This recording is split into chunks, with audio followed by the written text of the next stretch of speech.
আসসালামু আলাইকুম, সবাইকে স্বাগত নিবিড় কৃষি চ্যানেলের নতুন আরও একটা ভিডিওতে। তো আজকে চলে আসছি রাজবাড়ী জেলার রাজবাড়ী সদর উপজেলার বড় ভবানীপুর এলাকায়। তো এখানে আমাদের এক ভাই, তিনি আসলে একজন ব্যবসায়ী, পাশাপাশি একটা গাভী পালন। সেই গাভীর থেকে যে সার বাছুরগুলো হয় সেটা হচ্ছে আপনার কুরবানি উপযোগী করে তোলে। তো এইবার কুরবানি উপলক্ষে বেশ সুন্দর সুন্দর দুইটা গরু আছে কুরবানি উপলক্ষে, সেগুলো দেখবো এবং একটা গাভী থেকে 22 বছরে কী পরিমাণ বেনিফিট পায় এই গরু থেকে সেটা জানার চেষ্টা করবো। আশা করি পুরো ভিডিওটা যদি থাকবেন ইনশাল্লাহ ভালো কিছু জানতে পারেন।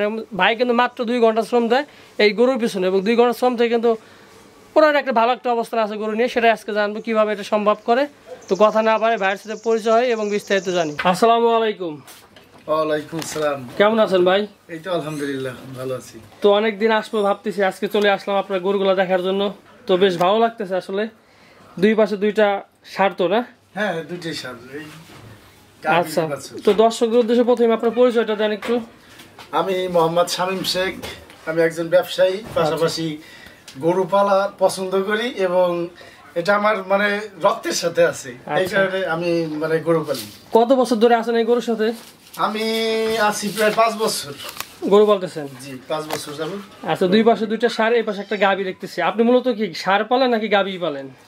আমি মানে আগে সার পালতাম। আচ্ছা, সার পালার পর এক পর্যায়ে দেখলাম যে খালি সার পাললে পরে কোনো মানে সারের চেয়ে গাভী পাললে বেনিফিটটা বেশি আসে। আচ্ছা, তারপর থেকেই ওই গাভী কিনছিলাম, একটা বাছুর, বকনা বাছুর কিনছিলাম। এই যে এটা যেটা দেখতে পাচ্ছি, ওইটার পর ওইটার সাথে আমি আরো 2টা সার কিনছিলাম। আচ্ছা, তো ওই সার 2টা 8 বছর বিক্রি করছি। বিক্রি করার পরে এই গাভীটা তখন কিনছিলাম, কিনার 2-3 মাস পরে গাভী হয়েছিল। গাভী নেওয়ার পরে এই বাছুরটা হয়েছে। মাশাআল্লাহ। এটা কি জাতের ভাই? এটা অরিজিনাল শাহিয়াল থেকে করছিলাম আমি, ঠিক আছে? এই পাশেটাও তো মানে শাহিওয়াল? পাশেরটাও শাহিয়াল। আচ্ছা, তো এই গাভীটা যখন কিনেন কত টাকা কিনছিলেন? ওই গাভীটা কিনছিলাম মানে গল্পের মধ্যে 35,000 টাকা দিয়ে মাত্র। একদম খুব কম দামে পাইছিলেন? কম দামে কিনছিলাম। তো আল্লাহর রহমতে এখন আমার মোটামুটি খুব ভালো একটা আসছে। দুই পাশে যে দুইটা জিনিস আপনি দেখতে পাচ্ছেন এই গাভীর থেকেই তো? মাশাআল্লাহ। হ্যাঁ, এই গাভী থেকেই। এটা 2 বছর বয়স, এটার 1 বছর 13 মাস বয়স। আচ্ছা, গাভীর বয়স তাহলে কতদিন হয়েছে? গাভীর বয়স আমার এইখানে গাভী আছে হলো 3 বছরের মতো। বাছুর কেনার কয় মাস পরে প্রেগন্যান্ট হয়েছিল? বাছুর কিনা 4 থেকে 5 মাস পরে প্রেগন্যান্ট হয়েছিল। মাশাআল্লাহ। তো মূলত আপনি গাভী পালেন? জি। আগে সার পালতেন, এখন যেটা বাছুর হইতেছে ওইটা আর কি রাখতেছেন? হ্যাঁ, হ্যাঁ। তো কুরবানির জন্য রাখছেন কয়টা? এই কুরবানির জন্য এটা। আর পাশেরটা? পাশেরটা তো ছোট বাছুরের হিসেবে, এটা পরবর্তীতে আবার রাখতে চাইছি। তো অনেকে তো দেখা যাচ্ছে যে এই ধরনের দাম পাইলে পরে এটা ছেড়ে দেওয়ার সম্ভাবনা, চিন্তা ভাবনা আছে। আচ্ছা, তো এই বর্তমান 3টায় গরু পিছনে কি খাবার খাওয়াইতেছেন? দানাদার খাবার? আমি খাবার খাওয়াইতেছি কুড়া ভুসি আর নারিশের গরুর ফিট। আচ্ছা, সারের ফিট যেটা, ওইটা একটু অল্প খাই, পরিমাণে খুবই কম খাই। আচ্ছা, মানে 1.5-2 কেজি করে খাওয়াইতেছি বর্তমান, আগে খাওয়াতাম আরো কম। এবং এই যে কাঁচা ঘাস আছে আর খড়। ঘাস লাগাইছেন কতটুকু? ঘাস লাগানো আছে আমার প্রায় 20%। গরুর জন্য কাঁচা ঘাস কতটা জরুরি বলেন তো? গাভীর জন্য কাঁচা ঘাসের কোনো বিকল্প নাই, কাঁচা ঘাস লাগবেই। গাভী পালন করার জন্য কাঁচা ঘাসের খুবই গুরুত্বপূর্ণ ভূমিকা রাখে গাভী, দুধ এবং ওর শারীরিক বৃদ্ধিতেও। আচ্ছা, দুধ হয় কেমন আপনার এই গাভীতে? এই গাভীতে আমি দুধ তেমন দোয়াই নাই, 2 সব বাছুর দিয়ে খাওয়া ফেলছেন? 2 সের করে দোয়াতাম, মানে আমরা খাওয়ার জন্য শুধু। আচ্ছা, বিক্রি করেন না? বিক্রির আশায় গাভী করানো নেই। আর এখন কি আবার প্রেগন্যান্ট নাকি? প্রেগন্যান্ট। কয় মাস চলে? এটা প্রায় 6 মাসের মতো প্রেগন্যান্ট হয়েছে আবার। বছর বিয়ে আর কি? হ্যাঁ, বছর বিয়ে না। তো প্রথম দুটো কি সার বাছুর হয়েছে? প্রথম বরাবর 2টি সার বাছুর। মাশাআল্লাহ, আপনার অনেক কপাল ভালো। আল্লাহ ইনশাআল্লাহ। তো এখন এই যে একটা এই কাঁচা ঘাস, পাশাপাশি খড় কেমন খাওয়ান? এই খ্যার যেটা দেখতে পাচ্ছি, এই খড় আমি প্রত্যেকদিন সকাল দিয়ে আর দুপুরে দিয়ে, মানে প্রায় 8 থেকে 10টি খড় যায় 3টে। এটা কি কেনা নাকি আপনার বাড়ির? খড় বাড়িরই, মানে আমাদের জমি আছে, ধান লাগানো ছিল, ঠিক আছে? 2 পাখি জমি ধান লাগানো। বাড়ি থাকলে তো সমস্যা নাকি, যারা কিনে খাওয়া তাদের জন্য একটু কষ্টকর। খড় ওই সিজনে যদি কেনে তাহলে সহজেই পাওয়া যায়, 500 মানে 1000 টাকা, 5000 টাকা 1000। এখন তো আপনার 1000 টাকা এখন একটু বেশি দাম সিজনে কিনা। আমি সিজনে কিছু কিনছিলাম খড়, যেগুলো আপনার বাড়ি ওইগুলো হয় না আর কি? হ্যাঁ হ্যাঁ, হয় না, কিন্তু আর কিছু খড় কিনতে হয়। আচ্ছা, যেহেতু আপনি একজন ব্যবসায়ী, পাশাপাশি গরু পালতেছেন, এই দুইটা একসাথে কিভাবে করেন? গরুর পিছনে জেনে আমি তেমন আমার সময় দেওয়া লাগে না, গরু আমার এই ঘরেই থাকে। যদি আমার আরো একটা ভালো ঘর ছিল, ওইটা ভেঙে ফেলানোর কারণে আপাতত আবার নতুন করে ঘর উঠাবো দেখে আপাতত এই ঘরে রাখছি। এইটা গরু যেহেতু ঘরেই থাকে, আমি মাত্র সর্বোচ্চ 2 ঘন্টা 2.5 ঘন্টা শ্রম দিই এই সারাদিনের মধ্যে? সারাদিনে তাতে হয়ে যায়? হ্যাঁ, তাতে হয়ে যায়। আমার দুপুর টাইমে এই দোকান বন্ধ, ব্যবসা এই টাইমে আমি যে গরু এখন গোসল টোসল করাইছি আগে জোহর নামাজের আগে, গোসল টোসল করা ওর খাবার টাবার দিছি। এখন আবার এই যে দোকানে যাব, অল্প কিছু খাবার টাবার আবার দিয়ে তারপর চলে যাবো। আর আমার সকালবেলা যখন আমি নাস্তা খাইতে আসি 8টা 8:30টার দিক, তখন কিছু খাবার টাবার দিয়ে যাই। ঠিক আছে, মোটামুটি গড়ে দেখা গেছে 2 ঘন্টা 2.5 ঘন্টা শ্রম দিলেই জানা, সর্বোচ্চ 3 ঘন্টা আর কি। হ্যাঁ, সর্বোচ্চ। এদিকে আপনার পাশাপাশি ব্যবসা ঠিক রাখতেছেন, মাসে গরু থেকে ভালো একটা জায়গা আছে, বাড়তি ইনকাম ইনশাআল্লাহ। আচ্ছা, যেহেতু এই গাভীর থেকে যে বাছুরটা এখন বিক্রি করেন নাই, এখন যে দানাদার খাবারগুলো খাওয়াইতেছেন, এর পিছনে কেমন খরচ যাচ্ছে বর্তমানে? পার ডে এখন মানে আমি তো 3টে খাওয়াইতেছি। হ্যাঁ হ্যাঁ, ওইটাই মোটামুটি 300 টাকা 350 টাকার মতো খরচ যাইতেছে এই 3টের পিছনে। হ্যাঁ, খড় আর ইবাদে, মানে ওইটা আলাদা বিষয়, কিন্তু খুব কমই খাওয়াইতেছেন। হ্যাঁ, মোটামুটি কমের পর খুব ভালো আসছে। অনেকে বলে 200-300 খাওয়ায়, সেটা কিভাবে সম্ভব? তাই আমি পার ডে 3 কেজি করে ভুসি দেই। আচ্ছা, আর একটা মোটা ভুসি আছে আমার, এই মোটা ভুসিটা দেই 2-3 কেজি। এই যে বড় গরুটার পিছনে আপনি কেমন খরচ যাচ্ছে বর্তমানে, যেটা কুরবানি উপলক্ষে রাখছেন? আলাদাভাবে তেমন কিছুই খাওয়াই দিছি না, মানে সেম এবার সবটা একরকম এভারেজ খাওয়াই দিছি। ওই 3 কেজি পাতলা ভুসি, 3 কেজি মোটা ভুসি, আচ্ছা, আর 2 কেজি হলো খুদ ফিট ভুট্টা যারে কয়, আর 2 কেজি বর্তমান 2 কেজি আরে ফিট খাওয়াইছি। তাতে 300-350 টাকার মতো কিংবা প্লাস মাইনাস হইতেছে আর কি। আচ্ছা, আর 300-350 টাকার মধ্যে হয়ে যাচ্ছে আপনার। আর ঘাস তো ক্ষেতের ঘাস? হ্যাঁ, ঘাস ক্ষেতের। খেরও দেখা যাচ্ছে আপনার প্রায় বাড়ির ছিল, আর কিছু কিনছেন? কিছু কিনছি, আর বাড়ির মানে আমার শ্রমটু। আচ্ছা, তো এখন যে কুরবানি তো আর খুব বেশি দেরি নাই, তো বড়টার কি দাম ধরছেন নাকি? কত হলে বিক্রি করবেন? এটা আমি 2.5 লাখ ই করতেছি। দাম চাচ্ছেন? দাম চাইছি, অলরেডি দাম হয়েছে। দাম হয়েছে কত? 2,10,000 বলে গেছে। আচ্ছা, ব্যাপারই বলছে। ঠিক আছে, মানে যেহেতু সময় আরো আছে, একটু দেখবেন আর কি। কুরবানির জন্য মানে যারা কুরবানির সুন্দর, একদম সুন্দরের আর কি, খাঁটি একদম প্রাকৃতিক খাবার থেকে তৈরি আর কি। আমি মোটামুটি ন্যাচারাল খাবারের চেষ্টা করছি, এবং কোনো উন্নত যে মোটা তাজাকরণের ইনজেকশন এই সব কিছুই দেই নেই, একদম প্রাকৃতিক ভাবে। এটা প্রাকৃতিক ভাবেই আমি আমার গরুগুলো করছি।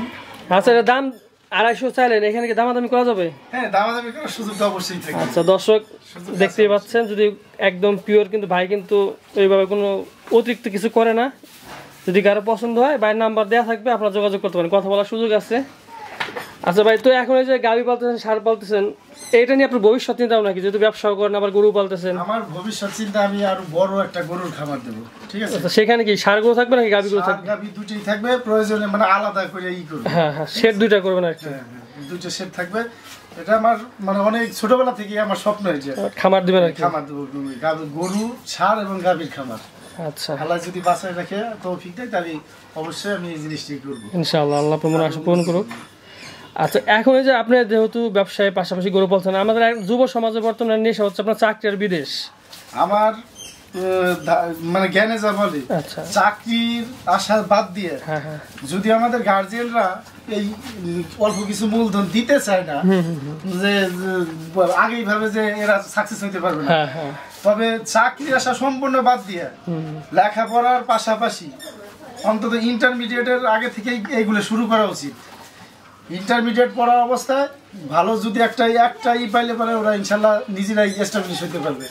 দেখা যাচ্ছে অনার্স শেষ করতে 5-6 বছর লাগে যায়, মাস্টার্স করতে করতে দেখা যাচ্ছে ওই চাকরি, তখন ওর চাকরি করতে ইচ্ছা করবে না, তখন মনে করবে যে আমি ব্যবসায়ী করব। তখন দেখা যাচ্ছে আপনার 10-15,000-20,000 টাকা চাকরি তোর কিছু হবে না। না না, সেই ক্ষেত্রে গরু নিয়ে যদি এখন থাকে, একটা ভালো অবস্থানে যাইতে পারবে।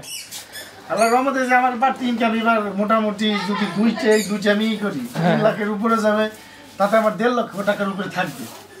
এবার দেখো 2 বছরে 3 লাখ, 1 লাখ খরচ বা একটু বেশি গেছে আর কি। 1 লাখের খরচ যায় নাই, মানে আমি এমনি ধরলাম আর কি, যদি কি না থাকতো সেরকম একটা গাভী থেকে আসলে।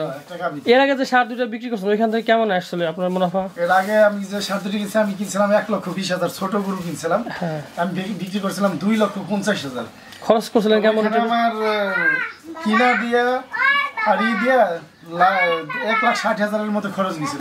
2,20,000 টাকা আমি দিয়েছিলাম, 8 মাস পালছিলাম আমি তখন, ঠিক আছে, ছোট গরু কিনছিলাম তো, মোটামুটি ভালো একটা বেনিফিট আছে। আচ্ছা, নতুন যারা শুরু করতে চাইতেছে আসলে যদি সার দিয়ে শুরু করে ছোট গরু কিনবে নাকি বড় গরু কিনবে? আমার মতে কিনা উচিত ছোট গরু এবং কাবু গরু কিনা উচিত। আচ্ছা, ভালো গরু তো সবাই পালতে পারে, সবাই মোটা তাজা করতে পারে। ছোট কাবু কিন্তু হাত পাও ভালো, মাথা ভালো, এরকম গরু কিনে গরুর তেমন কোনো অসুখ নাই, মাত্র 2-3টে রোগ, যেমন কৃমিনাশক, কৃমিনাশকের পরে থাকে হলো লেবারের সমস্যা, 2টা একটা লেবার টনিক খাওয়াই দিলে, আর একটা সমস্যা থাকে হলো গরু উত্তেজিত, ওই উত্তেজিত কমানোর জন্য একটা ওষুধ আছে বাজারে খুবই ভালো, এসিআই কোম্পানির আছে, ঠিক আছে, এগুলো খাওয়াইলে পারে মোটামুটি ঠিক হয়ে যায়, গরুর আর তেমন কোনো রোগ নাই। ভালো ওই কাবু গরু কিনে যদি পালা যায় একটু এই ধরনের মানে দানাদার জাতীয় খাবার খাওয়ালে 3-4 মাস পাললে পরে ভালো একটা বেনিফিট আসবে এবং সে লাভবান হবে। আচ্ছা, 2টা গরু থেকে কি পরিমাণ লাভ করতে পারবে যদি কেউ শুরু করে? ছোট একটা 70-80 হাজার টাকার গরু যদি কেনে 2টা, আমার মতে যদি আপনার মতন ঠিকঠাক রুটিন মাফিক চলে আর কি, রুটিন মাফিক যদি চলে, আমি কিন্তু রুটিন মাফিক খাই, আমি তো কিছুই খাওয়াই না, সেটাই সকালবেলা খাওয়াই দিয়ে গেছি, এই যে এখন খাওয়াবো আবার কালকে, মানে রুটিন মাফিক খাওয়ানো, আমার খরচটাও তো বোঝা লাগবে যে আমি কত খরচ করলাম আবার কত আসবে, সেটাই, এই খরচের হিসাব না করলে কিন্তু হবে না, ব্যবসা ই করে পাওয়া যাবে না। এই কারণে আমি আমার মতে যদি কাবু গরু কিনে 60-1,20,000 টাকা যদি 2টা গরু কিনে, যদিও আমি কিনছিলাম তখন একটু মাঘ মাসে কিনছিলাম, শীতকালে কিনলে আর একটু বেশি বেনিফিট পাওয়া যায়, শীতকালে গরুর দাম একটু কম থাকে, গরমের ইটা পাইলে হয়, তা আমি বলবো, সাজেস্ট করবো 1,20,000-এর ভিতরে 2টা ষাঁড় গরু কিনা, একটু কাবু দেখে, মাথা চড়া লম্বা এই ধরনের জাতীয়, লাল কালার হলে আরো ভালো হয়, কালোও কিনা যায় সমস্যা নেই, তবে এইভাবে কিনলে পারে ওই 2-3টে ট্রিটমেন্ট দিলে পারে মাস 4 পারলে পারে মোটামুটি একটা গরু থেকে 40,000-50,000 টাকা বেনিফিট হওয়ার সম্ভাবনা আছে। তো দর্শক যারা শুরু করবেন, ভাই কিন্তু অনেক ইম্পর্টেন্ট কথা বলছে, যদি চান শুরু করতে পারেন, ভাইয়ের কথা অনুসরণ করতে পারেন।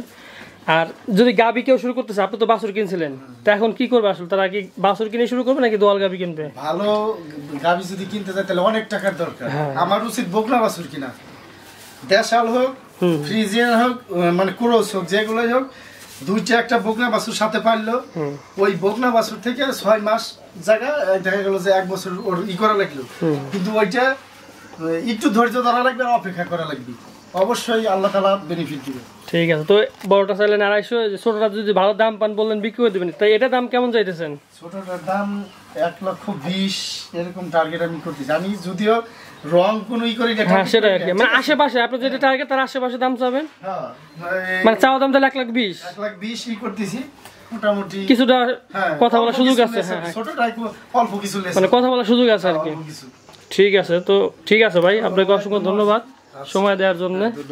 দর্শক, ভাইয়ের যে গরুটা আপনারা বিক্রি করবেন কুরবানি উপলক্ষে, দেখতে পাচ্ছেন বেশ মাশাআল্লাহ, যদি পছন্দ হয় ভাইয়ের নাম্বার দেওয়া থাকবে, যোগাযোগ করবেন।